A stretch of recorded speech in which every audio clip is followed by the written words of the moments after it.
Hi everyone, welcome to the Berry Street Action Group for 2023. I thought, even though many of you you already know each other, there might be someone in the team that you haven't met yet. And also, it's really unfortunate we can't find a time where we're all available at the same time, not surprising.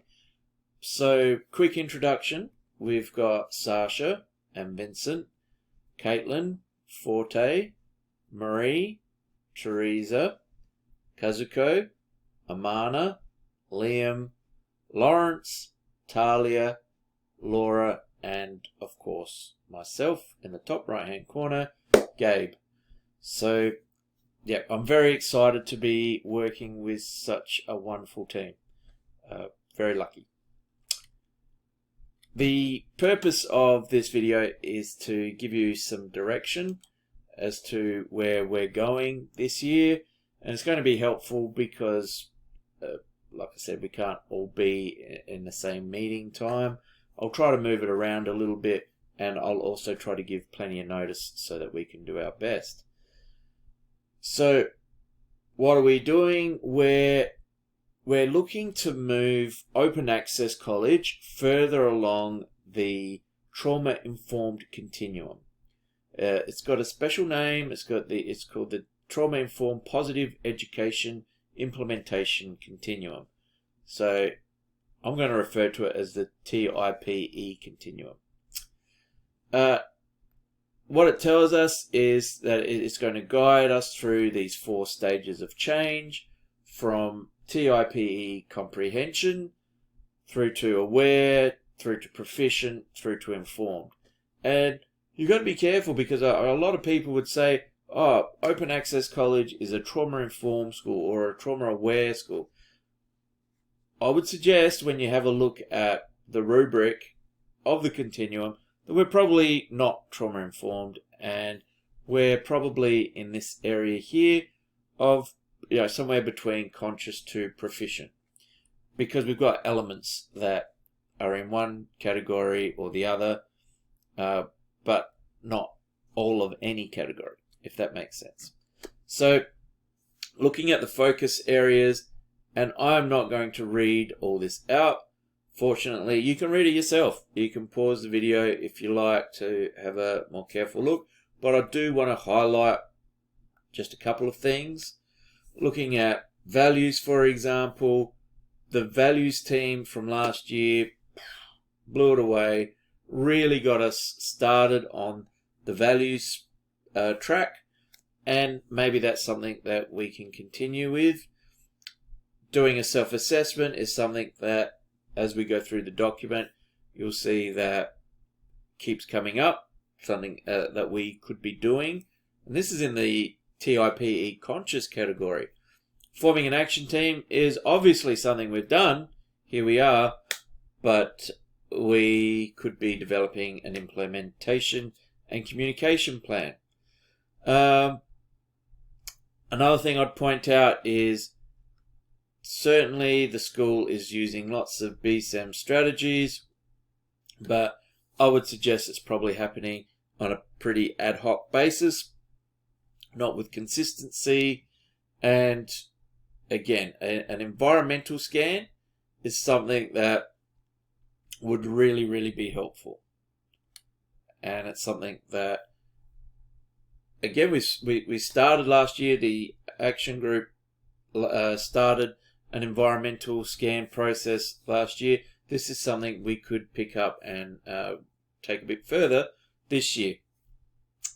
There's that communication plan again. We could put Berry Street, making sure that it's on the site improvement plan, and something else that's sort of highlighted to me is that we could be looking at staff well-being in a more meaningful way, making sure that staff have the capacity to support the students and that staff have a means of repairing their own resilience. So these are some of the actions that we can look at. Success indicators are probably the most transparent ways of showing whether you're in a one category or the other. Things that flagged for me there is staff are not just using the strategies, but they're using them in a deeper way. And I think Forte doing his presentation today, this is Monday, of the at the staff meeting this afternoon, is a great example of using those strategies in a deeper way, and that's something that we could flesh out and explore. Again, the vicarious trauma in staff, responding to that, making sure that staff are empowered to support students who've experienced trauma. Putting policies in place, and something that I think would be really useful is bringing students on board in a meaningful way for the Berry Street implementation. So lots and lots of ways that we could move it forward. But one thing to keep in mind is that it's not a tick a box activity. It's not something that we will just say that we've done this, here's the rubric, let's work on those things, yet we've done them now, we're a trauma-informed school. This, as the Missouri model says, it's a profound paradigm shift. It's something that unfolds over time. So if we're going to be doing this in a meaningful way, it's not something that you do over 1 or 2 or 3 years. It's probably something that you never stop working on. It's about, and that's what this picture is meant to represent, it's about whole school culture, and shifting school culture is something that isn't a tick and flick job. It's something that is ongoing. I'll just flag this because I mentioned environmental scan a couple of times, just to say that we would be building on what's already happened from last year. It would be good to get a snapshot of where we are at now. This is based on the work of last year's group. Again, you can pause the video, but I'm going to push on because if I can, I'd like to get it down to 10 minutes or so.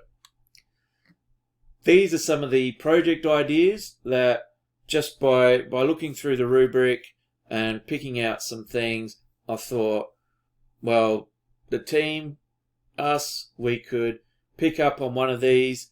We could do it individually. We could do it in small groups, but wouldn't it be great if you found something that you were passionate about, but it also fitted into the rubric, and it wouldn't be an add-on really, wouldn't be extra work too much because you already wanted to implement that anyway, and here's a medium for that, and come together in groups with similar passion. I think would be a very powerful thing and would help. It wouldn't matter that we can't meet on the same day because we could meet in much smaller groups. So yeah, when we come together on Thursday, we can put more ideas on the table. We don't have to do any of these. We could do some others and put it into the PDP plan in your own personal PDP, and you're really not adding more work. You're just doing what you do anyway. So where I'd like to go, if you can meet on Thursday, here's the tool, the planning tool, that we would just start right from here. So I wouldn't have to go through the background that I just went through. We would just start documentation, maybe talking to each other, sharing ideas, finding what projects we'd like to do, start planning the project. Bang, we are an action group because we're getting straight into the action. If you can't meet on Thursday, that's okay too. At least you're on track with everybody else. And like I said, you can meet externally anyway. Come and see me, email me, talk to someone else in the team, find out what project you'd like to do. Lots of options. So there it is. I've got it in just under 10 minutes. I'd like to stop there, and I'll see you Thursday. If not, tomorrow. See ya.